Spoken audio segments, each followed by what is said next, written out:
Okay, so after selecting new game, you'll reach this screen where there are a lot of options for you to choose from. However, most of them are unavailable when you start a new game. For now, I'll just go with normal game, which is basically story mode, and I'll choose normal for the difficulty.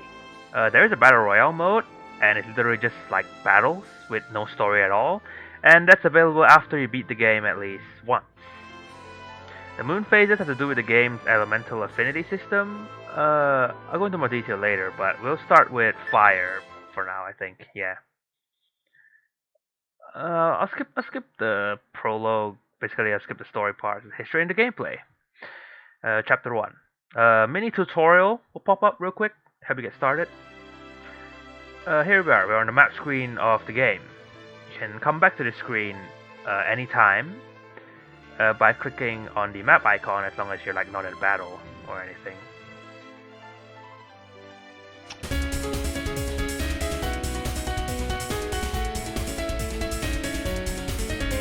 The first thing we're going to want to do is recruit some soldiers. After all, what's an army without its soldiers, eh? The men, women, beasts, demons that you send into the field. Yeah.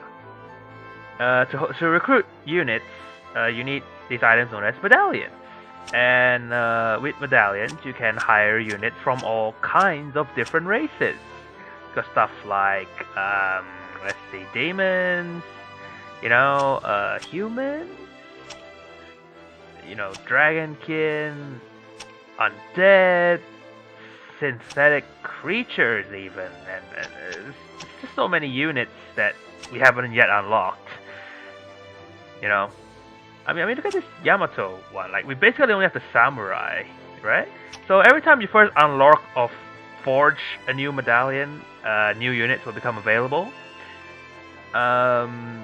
So let's go ahead and forge a Yamato medallion, and look, so many new units are now hireable. Clicking on them, you can see the medallions required. The number underneath it will turn red. Basically, this lets you know which medallions you require to hire a specific unit. Extra medallions. You can grant units status parameter bonuses or even extra skills.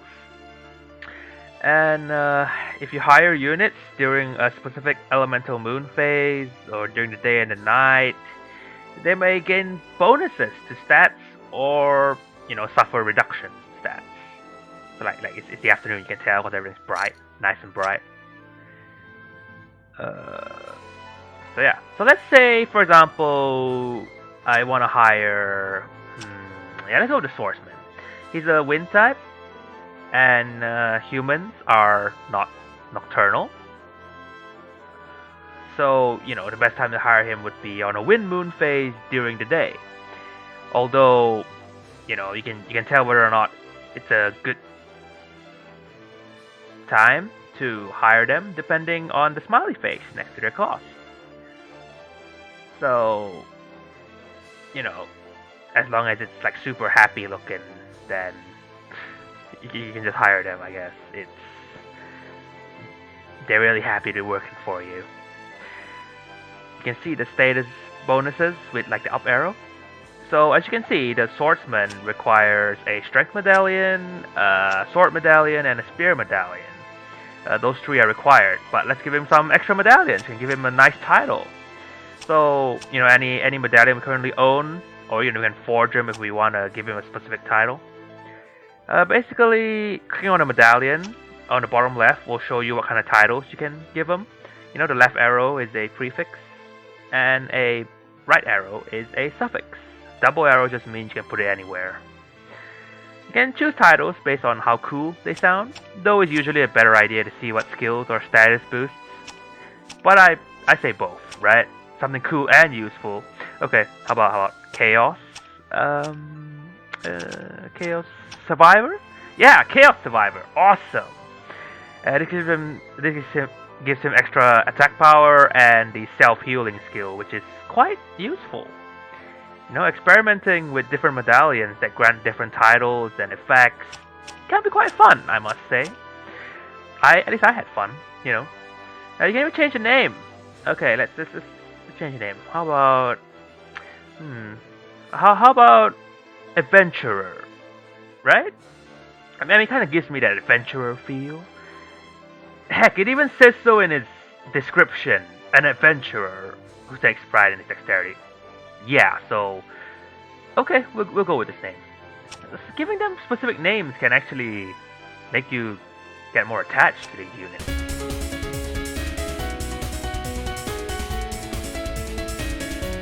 Alright, now that we've hired a new soldier.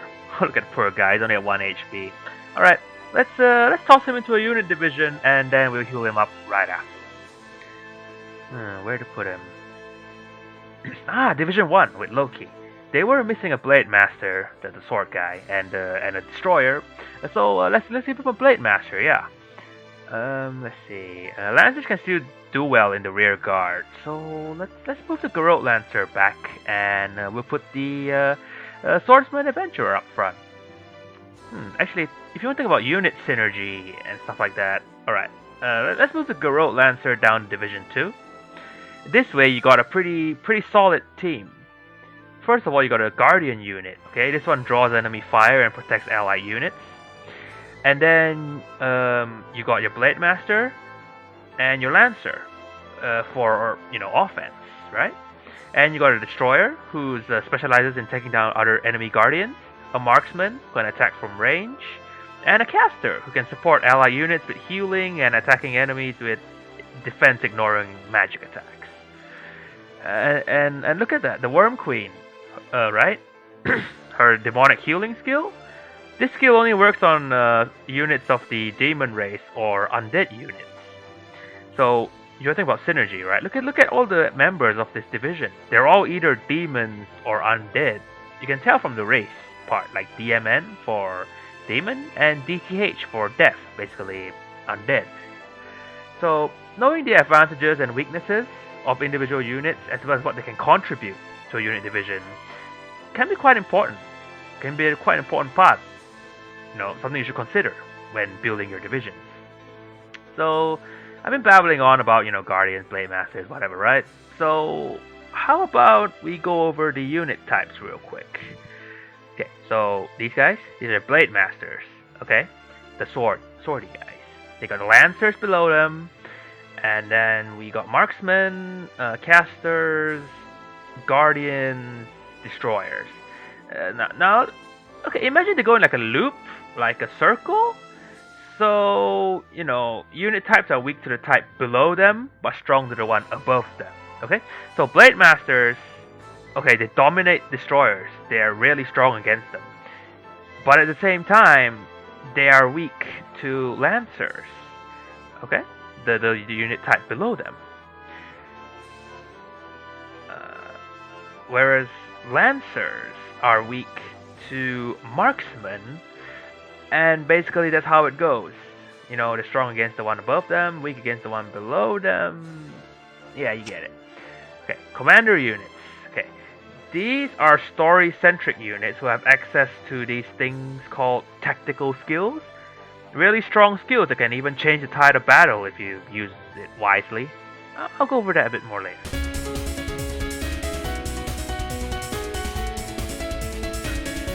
Right. And we gotta heal that adventurer fellow. Okay.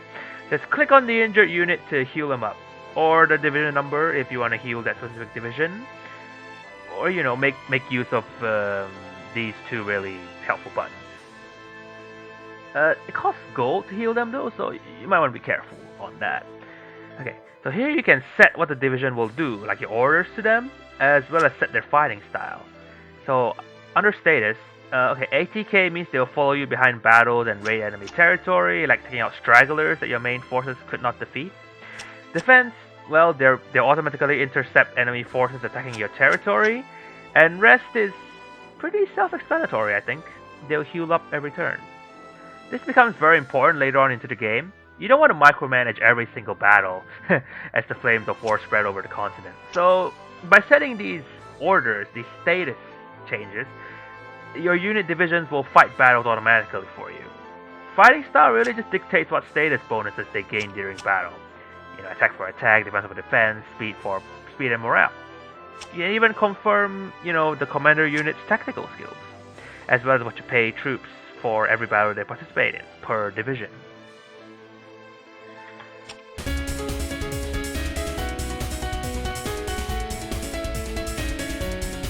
And of course, we can't have our units fighting with sticks and stones, yeah? So you can outfit them in a huge variety of weapons, armors, accessories, and all that good stuff. However, units can only equip certain items and equipment based on the icons underneath them, and you might want to check that carefully. You can't just randomly give them whatever, right? And some of them give you stat bonuses or even extra skills. You can get items from battles, but you can also buy them with gold. So let's buy one and outfit our little adventurer bloke, shall we?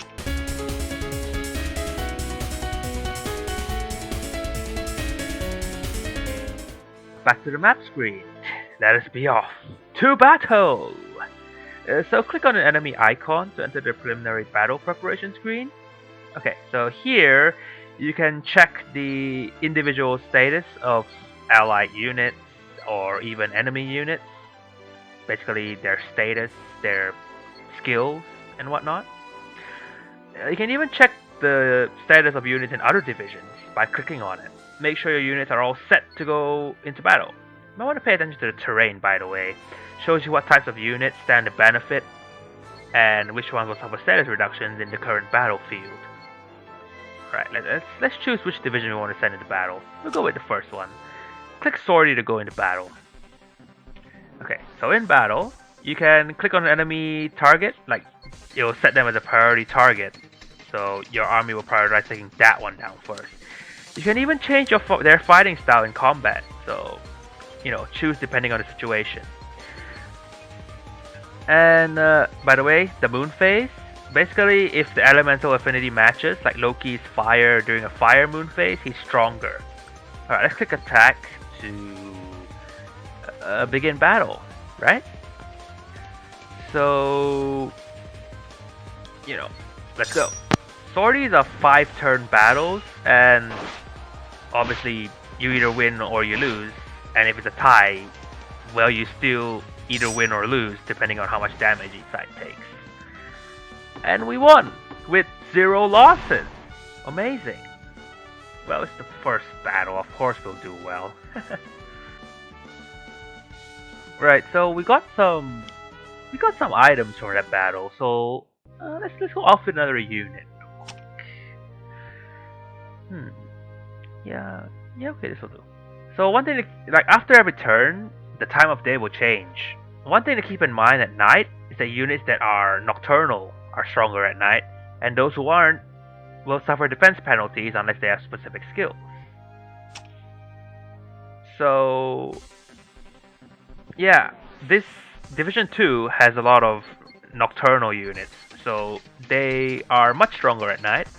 So I picked them to take out this second enemy encampment. Look at that, look at how quick my team is taking them down. Just be careful about the day and night cycle, because you make one mistake, you might get decimated, and healing them up might be very costly.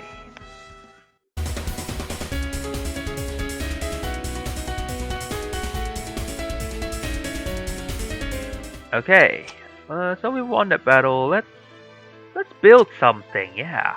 Okay, looking at our resources, we could use a bit more magic. That little purple orb thing. So let's build some demon stables. Yeah, demon stables. Okay, we took over a forest type land. Basically, you can only build certain buildings on certain types of land. So yeah, let's do some demon stables. And we require a forest. Bam, there we go.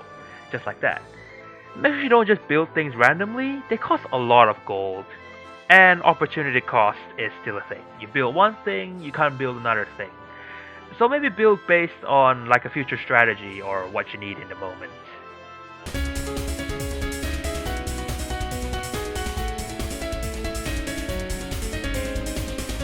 Okay, so this is actually a good chance to show you what that status thing in the healing menu does. Attack, defense, the status thing. Yeah. Okay, so this territory has 2 enemy unit divisions because there's 2 icons, right? So yeah, let's attack one of them. Okay, we'll attack this guy. Okay, so we choose the unit division we want to fight, and then we choose the one we want to send into battle, making sure that another one's still set to attack, so you can see what happens. I mean, for me to show you what happens, I have to set another one to attack. Okay, so yeah, let's just sortie for now. Okay, let's fight.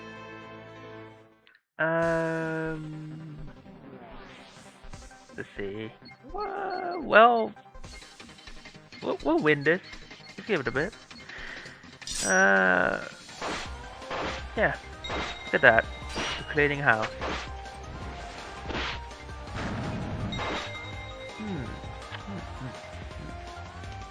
Oh, puny little archer left. Alright. Bam. Dead. Well, or defeated. I can't really tell. Okay, there we go. We enter a skirmish. Bam. See? The other division that we set to attack instantly entered a skirmish with the remaining enemy unit division. I mean, they won, right? But unfortunately, we didn't capture the territory because one enemy unit was still left standing. Had we completely wiped them out, we would have captured that territory instantly. So you've seen what setting status to attack does. Let's see what defense does. Okay? Look, we're being attacked. There are 3 enemies, but we can only manually intercept one of them. So what do? Right? We can't protect all of it by ourselves manually. So what we do is we let our defensive divisions handle them. So set the divisions to defense. Okay? And they will defend your territory from enemy attacks automatically, like in a skirmish style. Okay, so first of all, let's intercept one manually, and we'll see how the rest play out. Okay, so these guys are attacking us, so let's intercept them. Battle. Let's take these guys out first, yeah. Shield guy. Let's take out the healer first, yeah, that's always a good idea. Yeah, just, cleaning house, beating all the enemies. No problem. And look, our other divisions are defending our territory automatically. Yeah, bam, we're winning! And we lost this one, so I guess we lost one territory. Oh well. You cannot intercept every battle yourself, so you might want to leave a few strong unit divisions on defense, so you can focus on, the bigger picture, conquering Yggdrasil. Yeah. So make sure you set attack, defense, and rest based on what you need at the moment, and part of your grand strategy.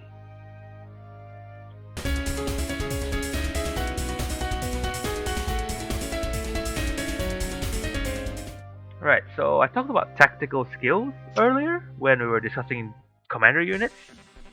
Yeah. Double ambush. Ambushes happen a lot easier at night, and it jumbles up the formation a bit. Okay, tactical skills are special skills, okay, that are only available to commander units and have a variety of effects. Meaning they have to be in the participating division for you to even activate any of them. Each tactical skill requires force to activate, depending on their level. For example, Loki's Ignis is level 2. It may need 2 force to activate. You can check how much force you have left by looking at the blue bar and the number next to it.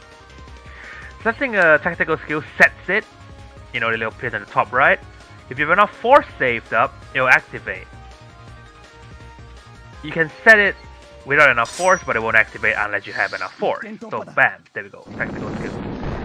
As you can see, it damaged the front line of enemies, but because fencers are fire types, as well as the elemental affinity not being in Loki's favor, didn't do that much.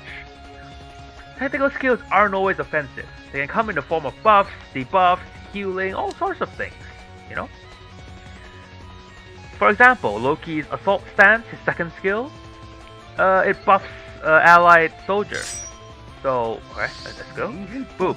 You can see on the bottom, this A and M, they're blue. Like the blue letters represent the buffs you get from a technical skill. So, you know, extra attack, extra morale.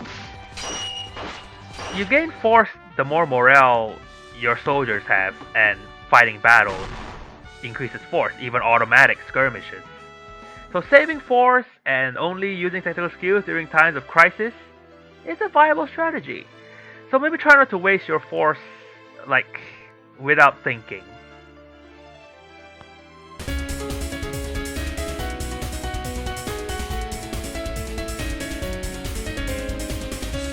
Another part I should probably talk about is interacting with the captured goddesses and other demon heroines.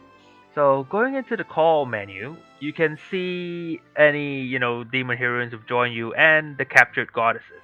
Now you can ignore them by not selecting anything, if you want, right? Otherwise choose intimacy to treat them nicely, treat them kindly, or corrupt to corrupt them. Yeah. The more you corrupt the goddesses, the more their divinity will drop based on the divine percentage next to their affection. The more you corrupt the goddesses, like, it'll just keep dropping, and eventually they will succumb to Loki's corruption.